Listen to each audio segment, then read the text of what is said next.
महाराष्ट्र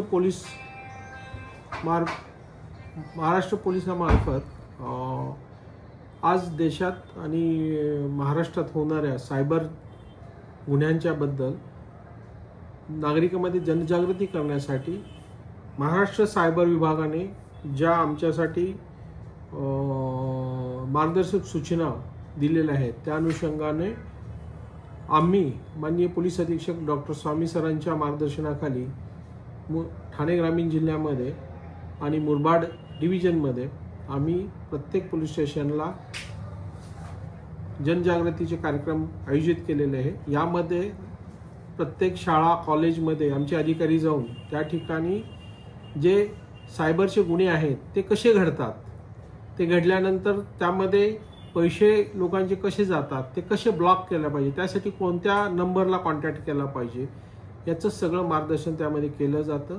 त्याचबरोबर अंमली पदार्थ विरोधी ज्या गुन्हे आहेत त्यामध्ये अंमली पदार्थ म्हणजे काय, अंमली पदार्थाचे दुष्परिणाम काय, अंमली पदार्थ कोण विकतं, अंमली पदार्थाच्या गुन्ह्यामध्ये किती शिक्षा आहे, अंमली पदार्थाच्या व्यापारामध्ये किंवा गुन्ह्यामध्ये फसला तर त्याच्या कुटुंबाची कशी वाताहत होते, ह्या सगळ्यांबद्दल आमचे अधिकारी आज मार्गदर्शन करतायत।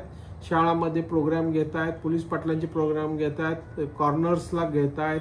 त्याचबरोबर आम्ही भीतीचित्र प्रसिद्ध करतोय, पोस्टर्स प्रसिद्ध करतोय आणि सगळ्यात महत्त्वाचे आज तुम्ही आमच्याकडे आलाय, तुमच्यासारखे जे स्थानिक पत्रकार जे आहेत, लोक यूट्यूबर्स आहेत, इन्फ्लुएन्सर आहेत, आज आमचं तुम्हालाही आव्हान आहे की तुमच्या मार्फतीनं लोकांच्या जनजागृती करणं गरजेचं आहे। जर असे त्यांना कॉल आले, OTP मागितला तर हे लोकांनी ते दिले नाही पाहिजेत। OTP दिला, चुकून पैसे गेले तरी सुद्धा ताबडतोब तो पोलिसांच्याकडे यायला पाहिजे। तो पोलिसांच्याकडून तो नंबर ताबडतोब त्यांचा ब्लॉक करून घेऊन त्याच्यामध्ये जे नोडल ऑफिसरला आम्ही कळवतो त्या पेमेंट UPI पेमेंट आहे त्यांच्या, आणि त्याच्यामुळं ते पैसे ब्लॉक केले जातात।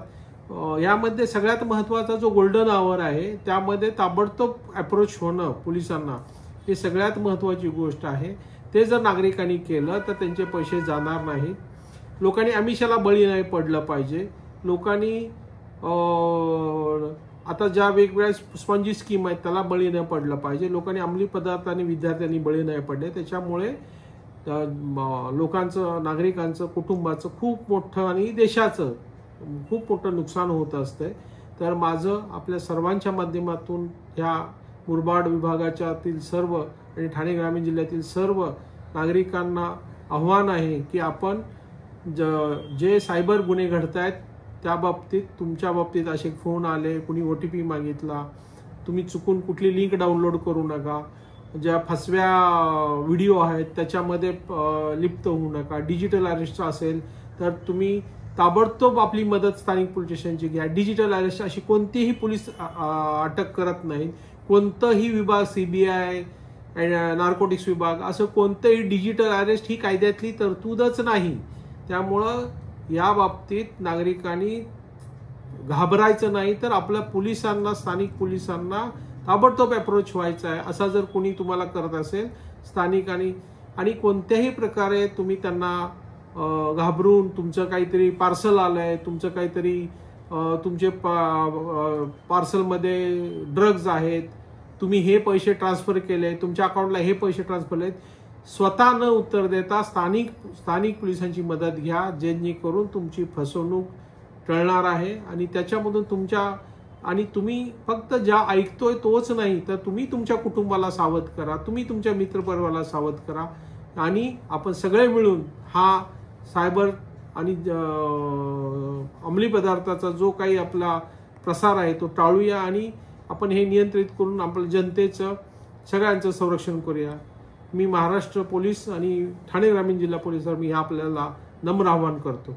जय हिंद, जय महाराष्ट्र।